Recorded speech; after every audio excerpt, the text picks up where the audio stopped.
بسم اللہ الرحمن الرحیم۔ آج ہم انشاءاللہ غسل سے متعلق کچھ احکام پڑھیں گے، چونکہ ہمارے ابھی طہارت کا ہی باب چل رہا ہے۔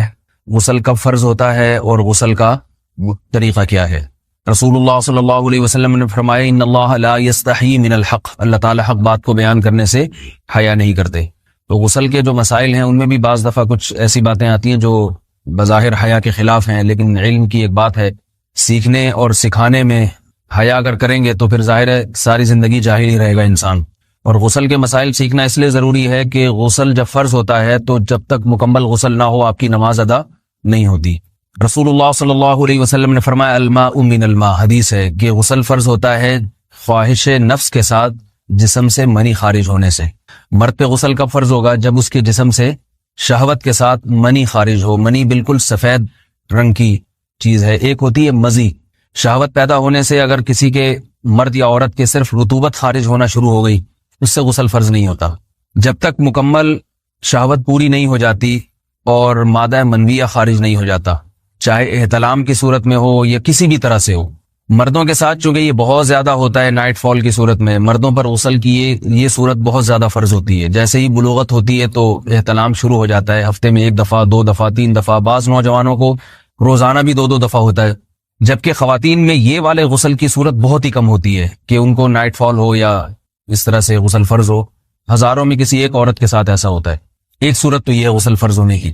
دوسری صورت کیا ہے کہ جب انسان اپنی زوجہ کے ساتھ ملاپ کرے اور انٹرکورس ہو جائے، چاہے اس صورت میں ڈسچارج دونوں میں سے کوئی ہو یا نہ ہو، لیکن دونوں پہ غسل فرض ہو جائے گا، مرد پہ بھی اور عورت پہ بھی۔ یہ تو مردوں کے غسل کے فرض ہونے کا ہے۔ مردوں کے غسل میں ایک چیز یہ بھی ہے کہ اگر آپ نے رات کو نیند کی اور صبح آپ اٹھے اور آپ نے کپڑوں پہ نشان دیکھا، اب آپ کو یہ پتہ نہیں چل رہا کہ یہ منی کا نشان ہے یا مزی کا ہے، تو بھی آپ پر غسل کرنا فرض ہے۔ یہی سمجھا جائے گا کہ یہ آپ خواب میں ڈسچارج ہوئے ہیں۔ عورت پر جو غسل فرض ہوتا ہے ایک اور صورت میں ہوتا ہے کہ جب خواتین کو ایام آنا بند ہو جاتے ہیں، حیض یا نفاس سے جب پاک ہو جائیں تو بھی ان پہ غسل فرض ہے۔ یہ تو غسل کی فرضیت سے متعلق احکام تھے۔ کچھ چیزیں ایسی ہیں جن میں غسل سنت ہے، فرض نہیں ہے۔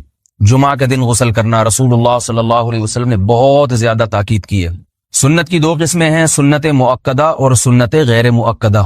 مؤکدہ وہ ہوتی ہیں کہ جن کو چھوڑنے کا اگر کوئی معمول بنا لے تو گناہ کا خطرہ ہے اور ایسا شخص قابل ملامت ہے، اسے شریعت ملامت کرتی ہے، برا بھلا کہتی ہے۔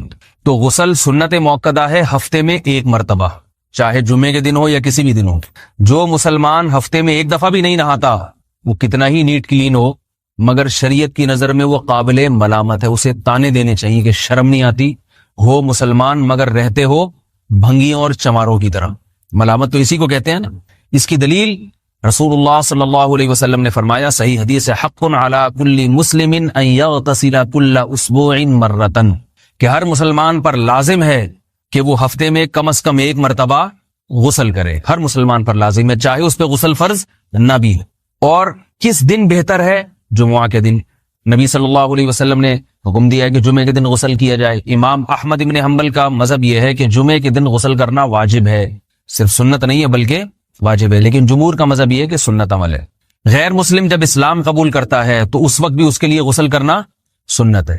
جب ہم مردے کو نہلاتے ہیں تو جو مردے کو نہلائے اس کے لیے بھی خود غسل کرنا افضل ہے، سنت عمل ہے۔ عید کے دن غسل کرنا سنت عمل ہے۔ تو یہ وہ تمام مواقع ہیں جن میں غسل کرنا رسول اللہ صلی اللہ علیہ وسلم کی سنت ہے۔ غسل کا طریقہ کیا ہے؟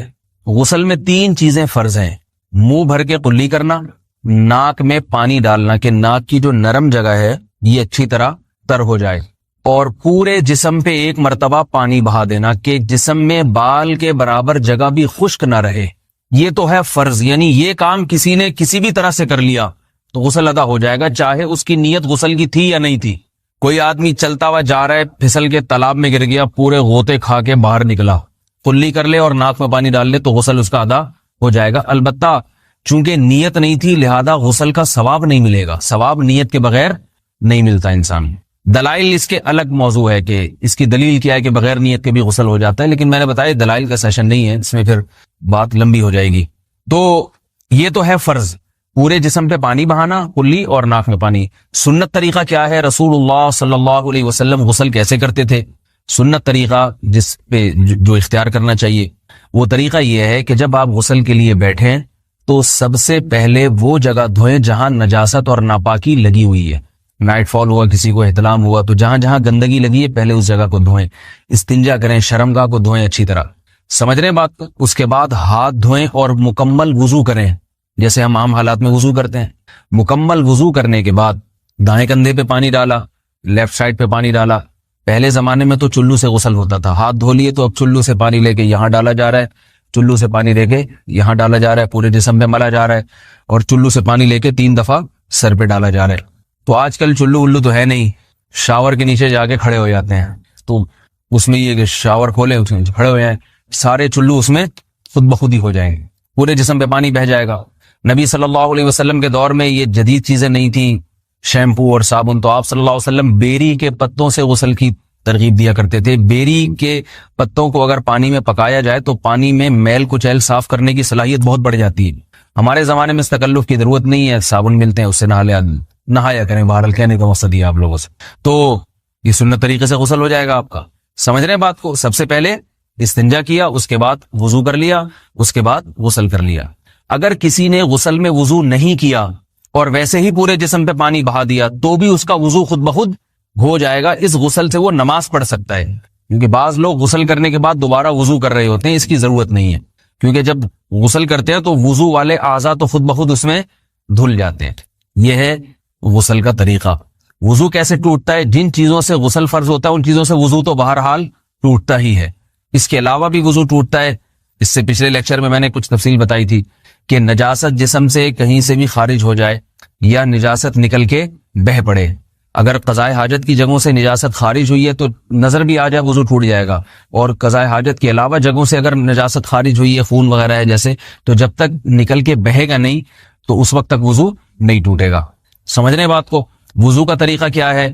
سب سے پہلے دونوں ہاتھوں کو دھویا جائے, 3 دفعہ کلی کی جائے, مسواک کی جائے, 3 دفعہ ناک میں پانی ڈالا جائے, پھر پورے چہرے کو پیشانی, یہ جو ہے جہاں سے پیشانی ہماری شروع ہو رہی ہے اور تھوڑی کے نیچے, تھوڑی جہاں ختم ہو رہی ہے, اور ایک کان کی لو سے دوسرے کان کی لو تک 4 اعضاء ہیں وضو میں دھونا فرض ہیں. 1 چہرہ, نمبر 2 بازو, نمبر 3 سر کا مسا, چوتھا ہی سر, اور نمبر 4 پاؤں کو دھونا. اس کی دلیل قرآن مجید کی مشہور آیت ہے فَاغْسِلُوا وُجُوهَكُمْ وَأَيْدِيَكُمْ إِلَى الْمَرَافِقِ. اللہ فرماتے ہیں ایمان والو, جب نماز کا ارادہ ہو تو اپنے چہروں کو اور اپنے ہاتھوں کو دھو, سر کا مسا کرو اور پاؤں کو ٹخنوں سمیت دھو. دھونے کا حکم ہے قرآن مجید میں. البتہ سر کے بارے میں یہ نہیں ہے پورے سر کا مسا کرو, بلکہ آ رہا ہے وَامْسَحُوا بِرُؤُوسِكُمْ. با کا لفظ ہے, با آتی ہے تبعیض کے لیے کہ سر کے بعض حصے کا مسا. اب بعض حصے کا قرآن حدیث میں کہیں تذکرہ نہیں ہے, تو اس میں فقہاء کرام کے اجتہادات ہیں. امام شافعی فرماتے ہیں تھوڑا سا بھی ٹچ کر لیا سر کو ہو جائے گا. امام ابو حنیفہ فرماتے ہیں نہیں, کم از کم 1/4 کا ہونا ضروری ہے. سب کے اپنے اپنے دلائل ہیں, ان دلائل میں نہیں جاتا. فقہ حنفی کو جو فالو کرنے والے ہیں تو ان کو چاہیے کم از کم 1/4 سر کا مسا, یہ فرض ہونے کے لیے ضروری. مگر سنت کیا ہے؟ پورے سر کا مسا. نبی صلی اللہ علیہ وسلم دونوں ہاتھوں کو بھگو کے پورے سر کا مسا کرتے تھے ایسے. سمجھ رہے بات کو؟ اور مسا کے جو یہ ٹیکنیکل طریقے ہیں کہ آپ یوں پہلے انگلی بنائیں, پھر یوں لے کر جائیں, پھر یوں گھما کے لائیں, پھر یوں, یہ ٹیکنیکل طریقے حدیث سے ثابت نہیں. مسا کا طریقہ کیا ہے؟ بھیگا ہوا ہاتھ لے کے ایسے پورے سر کو ہو گیا. پھر حدیث میں یہ بھی ہے کہ یوں لے جاؤ اور یہ بھی ہے کہ 2 واپس بھی لے کر آؤ, دونوں طرح سے ثابت. تو ایسے بھی کر سکتے ہیں کہ یوں لے جائیں, اور ایسے بھی کر سکتے ہیں لے کے جائیں اور پھر واپس بھی لے آئیں, دونوں طریقے جائز ہیں. لیکن کم از کم سنت اتنی ہے کہ پورے سر کا مسا ہونا چاہیے. بعض لوگوں کو شو مارنے کا شوق ہوتا ہے, اگر وہ واپس لائیں تو بال ان کے خراب ہو جاتے ہیں, کہتے ہیں یار یہ پھر مسئلہ خراب ہو جائے گا, تو پھر ایسے لوگ صرف یوں ہی لے جائیں کافی ہے. افضل تو یہ کہ یوں بھی لے جائیں, یوں بھی لے جائیں, دونوں طرح سے صحیح ہے. بہرحال دونوں حدیث سے ثابت ہیں. سمجھ رہے بات کو؟ اور یہاں ایک اہم مسئلہ بتا دوں, قرآن مجید نے پاؤں کو دھونے کا حکم دیا ہے, پاؤں پہ مسا کرنے کا حکم نہیں دیا. اور حدیث میں خفین پر مسا کرنے کا حکم ہے. تو قرآن اور حدیث کو فقہا نے جمع کیا ہے, لہذا وہ موزے جن میں آسانی سے پاؤں دھوئے جا سکتے ہیں ان میں چاروں ائمہ کے نزدیک پاؤں پہ مسا کرنا جائز نہیں.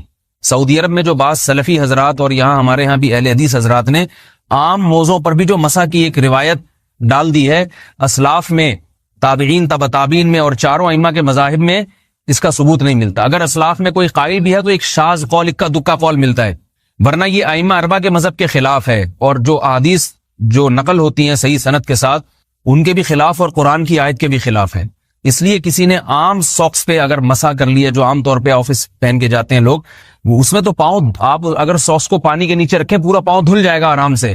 تو وہاں کیا ہو رہا ہے کہ قرآن مجید کے حکم کی مخالفت لازم آ رہی ہے، آپ پاؤں دھو نہیں رہے. تو اس لیے ہم یہ سمجھتے ہیں کہ اس صورت میں نماز ادا نہیں ہوگی. سعودی عرب میں بعض سلفی حضرات نماز پڑھاتے ہیں، وہ ایسے ہی کرتے ہیں کہ عام ساکس پہ مسا کر کے نماز پڑھا لیتے ہیں. تو فتویٰ اسی پر ہے کہ ان کی اگر کسی کو یقین ہے کہ اس نے عام ساکس پہ مسا کر کے نماز پڑھائی ہے تو اس کے پیچھے نماز ادا نہیں ہوگی، کیونکہ قرآن کے مطابق اس کا وضو ہوا ہی نہیں ہے. صدیوں تک کوئی بھی اس قول کا قائل نہیں رہا ہے کہ عام ساکس پہ بھی مسا ہو جاتا ہے. یہ ابن تیمیہ رحمہ اللہ تعالیٰ 7ویں صدی میں اس کے قائل تھے، اور تابعین میں اکا دکا قول ملتے ہیں اس کے، لیکن شاذ قول ہیں، مرجوح قول ہیں جن پر امت نے فتویٰ نہیں دیا. اور اب سعودی عرب میں بعض سلفی حضرات اس کے قائل ہیں. ہمارے ہاں اہل حدیث حضرات بھی چونکہ اکثر سعودی عرب کے سلفی حضرات ہی کو فالو کرتے ہیں، تو انہوں نے بھی وہیں سے یہ فتویٰ لیا ہے. لیکن ائمہ اربعہ کے مذہب میں اور دلائل کے لحاظ سے دیکھا جائے تو یہ مذہب کمزور ہے. قرآن نے پاؤں کو دھونے کا حکم دیا، آپ دھوئیں گے پاؤں جب تک دھونا ممکن ہے. چمڑے کے موزے ہیں ان کو دھونا ممکن نہیں ہے اتارے بغیر، لہذا ان موزوں کے اوپر مسا ہو جائے گا. تو اس سے قرآن پر بھی عمل ہو جائے گا اور حدیث پر بھی عمل ہو جائے گا. اس لیے ائمہ اربعہ نے جو قرآن و حدیث کو سمجھ کے جو فیصلہ کیا ہے اس پہ چلنا ہمارے لیے زیادہ مفید ہے بنسبت آج کل کے جو علماء ہیں ان کی اپنی ذاتی آراء پر. اس لیے یہ بھی ایک وضو سے متعلق اہم مسئلہ تھا. سمجھ رہے ہیں؟ باقی تو ماشاءاللہ وضو کرنا سب کو آتا ہی ہے. اور وضو کے بعد دعا کیا ہے؟ کلمہ شہادت، اشہد ان لا الہ الا اللہ وحدہ لا شریک لہ اشہد ان محمدا عبدہ ورسولہ اللہم اجعلنی من التوابین واجعلنی من المتطہرین. اے اللہ تو مجھے بار بار توبہ کرنے والوں میں شامل کر دے اور بار بار پاکیزہ رہنے والوں میں شامل کر دے. توبہ اس لیے کہ میں نے ظاہری طہارت تو حاصل کر لی، مجھے روحانی طہارت بھی عطا کر دے. اگر میں نے گناہ کی ہوں تو مجھے ان سے بھی توبہ کی توفیق عطا فرما لے، تاکہ اس لحاظ سے بھی میرا وضو ہو جائے، اس لحاظ سے بھی میں پاک ہو جاؤں. سبحانک اللہم و بحمدک، نشہد ان لا الہ الا انت، نستغفرک و نتوب الیک.